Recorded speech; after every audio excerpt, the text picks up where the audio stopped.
Yes, praise the living Jesus. Calvary greetings and shalom to you. Amanya, Ajimbe, Brian, Mark. Okuva mu Gate of Heaven Ministries International Church e Namuwongo, kyalo Kanyogoga, Kampala District. Njagala okusooka okwebaza Katonda ankuumye ate nammwe n'abakuuma, oyo abawadde obulamu nange nampa obulamu. Abawadde ekisa okusobola okuba nga mukyayimiridde mu lugendo olw'okukkiriza, kubanga ebiro bye tulimu bya luvannyuma ate bizibu nnyo, ensi ekyuse. Bino ebintu bye nalabanga emabega eyo nga sibitegeera mu kwolesebwa no mu birooto, naye kati olwaleero nsobola okubitegeera. Eggulo nabadde mu kusaba ne njjukira kimu ne nkitegeera, so naye nga luli nali siyinza kukitegeera. Kale so nkusabira Mukama akwongere ekisa, nange anyongerere ddala ekisa mu linnya erya Yesu. So ate tuweebaza n'okutukola obulungi kubanga atukuumye. Njagala okusooka okwetonda kubanga nakola vidiyo emabega awo gye nafuna ey'okukomawo kwa Mukama waffe. So yalina kuba ya paati 3 nekolako paati emu, naye engeri y'obugabirizi nensooka ekwatakwatamu. So naye nzikkiriza omwezi ogujja ngenda kubikkula ekyo Mukama kye yampa, oba obubaka obwo Mukama waffe bwe yampa, enkomerero ng'etuuka. So nalaba ebintu 3 era byenjijja okwogerako byokka mu by'omulimu: ekirituuka ku nnyanja, ekirituuka ku bwengula bye nalaba, n'ebyo ebyatuuka ku bugagga bw'abantu bye beewanyisa nabo ebizimbe n'ebirala. So then nendaba ne Mukama waffe eggulu nga lyegudde, nga bamalayika bakka n'abatukuvu ne Yesu ng'akomawo. So naye nga teri muntu n'omu afaayo era awuliriza. So Mukama nzikkiriza omwezi ogujja wamba mpadde ekisa n'obugabirizi, ngenda kukwata vidiyo eyo ate ngiteekeyo mugiwulire mugirabe. Njagala nate okwongera okubategeeza nti tukyasabira ddala era nga twetaaga obwetaavu bwammwe, obuyambi bwammwe oba your support, financial support. Gate of Heaven twetaaga emizindalo gy'ekkanisa. So emizindalo giri miliyoni nga 7 emirungi 8 system eba ewedde.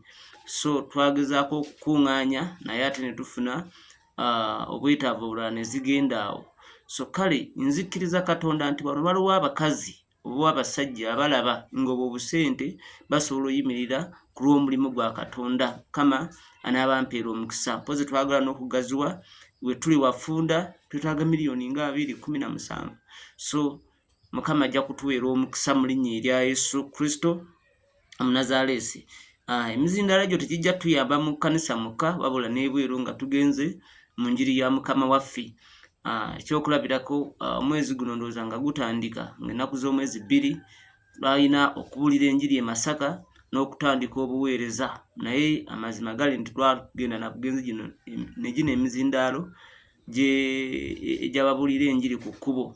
So nkusaba mu linnya erya Yesu Omunnazaaleesi gwasobola, Mukama anaakuwa omukisa. Mu biro bino eby'oluvannyuma tubuulire abantu enjiri, tukole ekyo eggulu kye litusuubira ate kinaatuweesa empeera mu linnya erya Yesu.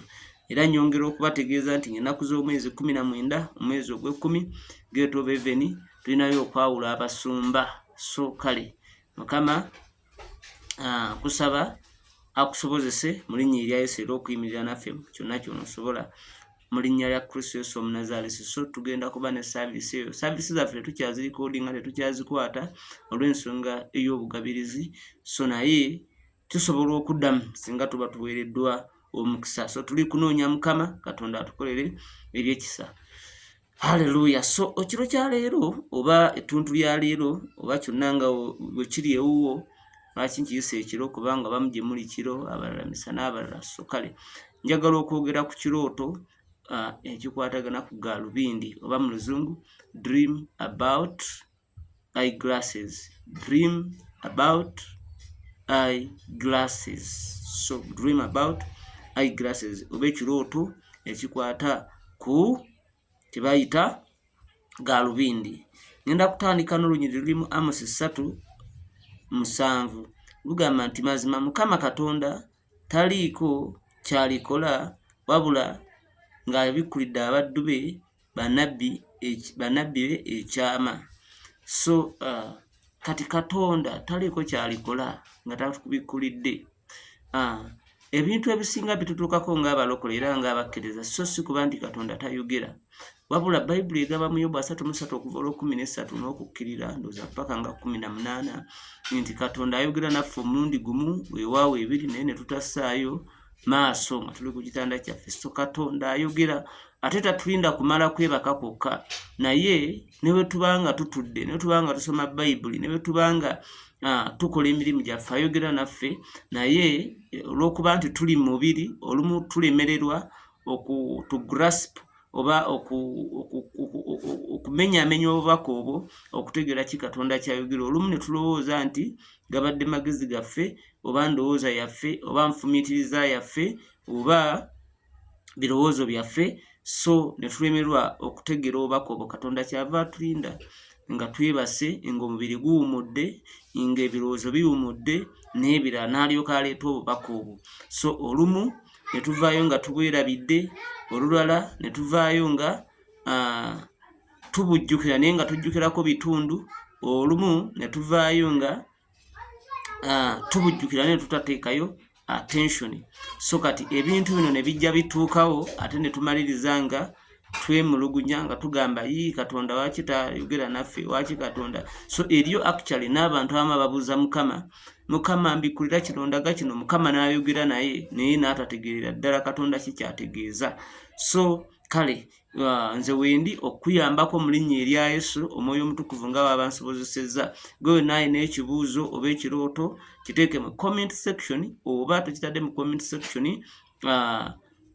Esimu yange ya WhatsApp eri 074-34-15-45. Weerezaako message ku WhatsApp oba olina kirooto oba buyambi ng'oyagala kuyimirira naffe, Mukama ajja kuwa omukisa. So kale okuloola ekirooto ng'oyambadde galubindi, ekisooka okubeera mu galubindi, okubeera ng'oli mu galubindi kitegeeza ebintu 3 byenja okwogerako leero. Ekisooka bakiyita vision, ekirala revelation, ekyokulala direction. Vision, revelation, direction. So omuntu okujjako bw'ojja ng'oloota ekirooto nga ekirooto ekyo kirooto okuva olumu nga tonnaba nakulokoka, olumu nga walokoka naye nga kizze kibaawo, ng'oloota oli mu galubindi, olumu olina mu nzikiza ng'olaba ebintu naye ng'abalala tebabiraba, naye nga weewuunya obiraba bo tebabiraba, n'ogezaako n'obibalaga naye nga bo tebabiraba. Ekirooto ekyo mwana wattu Mukama Omwoyo Omutukuvu aba ali kubikkulira obusobozi oba ekirabo ekiri mu ggwe oba okuyitibwa sinakindi. So abamu abaloota ekirooto ekifaanana bwe kityo bebika by'abantu bano bibiri oba 3. Ekisooka ng'oli nabbi, Mukama asobola okujja ng'akuwa ekirooto kino naddala ng'olaba nnyo ebintu mu kirooto ng'oli mu galubindi naye nga balala tebabiraba. Then omulala bamuyita siiya. Nabbi si siiya. Osobola okuba ng'oli nabbi, osobola okuba ng'oli siiya naye nga toli nabbi, kubanga abantu typical abeegayirizi nga bo beegayirizi nnyo babeerako ekirabo kino ekya siiya oba ekyokulaba. So kati n'omulabi naye abeerako ekyo, pozzi n'omulala alina ekirabo eky'omwoyo eri Bakolinso kyayogerako ekya knowledge oba okumanya, naawe Mukama asobola okukikuwa. So kati bebo abaloota ekyo. Then katudde ku direction, gwe nga tokiroota commonly nga bakirootako lumu oba emirundi ebiri. Ekisooka obanga wakiroota omulundi gumu oba ebiri, Mukama aba ayogera naawe nga ali kulaga nti ekkubo ly'okutte lyeryo. Oyinza okuba weebuuza Mukama nkole ki, nkole business eno n'ofuna ng'oyambadde galubindi. Mukama ng'akulaga nti ye right direction Katonda mwagenda okuweera omukisa. So direction kirooto kisobola okujja nga Mukama akulaga direction. So revelation, so abalala Mukama aba alina kyagenda okubikkulirwa, Mukama akuwa ekirooto ekyo nga alina kyayagala okukubikkulira. So then abalala Mukama abalina kyagala okubikuliranga bwe njogedde. Kale so kati ate obubi bwakyo osobola okiroota for instance ng'oyambadde gaalubindi naye nga gaalubindi z'oyambadde tolabira ddala nga tolaba nga ozambale naye nga amaaso mazibe olinga omuzibe Mukama ng'akulaga nti oyambadde vision etali yiyo oba weerippye mu kirooto ky'abalala oba olina abalala b'oli okuvuganya nabo kuba obalabye bakola bwe bati naawe n'oyagala okole bw'oti Mukama ng'akulaga no tokola bye bakola tofaana gwe oli wa njawulo. Then omulala osobola okuba nga ozambadde n'olaba nga zimenyesemenyese Mukama ng'akulaga nti okwolesebwa kukufudde olw'obutatambula bulungi ne Katonda. Ojja kusoma Daniel 4 olabe Nebukadduneeza bw'atatambula ne Katonda nga yeegulumiza n'amalala ki ekyamutuukako. So omulala osobola okukiroota ng'olaba gaalubindi zo zikubuzeeko Mukama ng'akulaga nti ovudde mu kkubo oba yakuyita kubuulira njiri ate ogenze mu birala oba yakuyita kusuubula ng'ate ogenze mu birala nga Mukama akulaga okwolesebwa kufaako komawo. So n'olwekyo njagala nkome gwe wenna alina ekibuuzo commentinga enamba ngikusomedde n'ayagala okuyimirira naffe Mukama ajja kutuweera omukisa. Bingi sibigogedde bimalayo naye oba okiyina osobola okukomentinga oba okubuuza ku namba yenkuwadde. Mukama akuwa omukisa. Nindiridde okulira obujulizi n'ebibuuzo n'obubaka ate weewaawo neyo support mu linnya erya Yesu Omunazaalesi. Basabira omukisa gwa jjajjaffe Ibrahim Isaka ne Yakobo ku bulamu bwammwe n'ekisa kya Katonda n'Omwoyo Omutukuvu okubawanirira. Video gisharinga ebale gwa sharinga. Mukama akuwa omukisa. Shalom.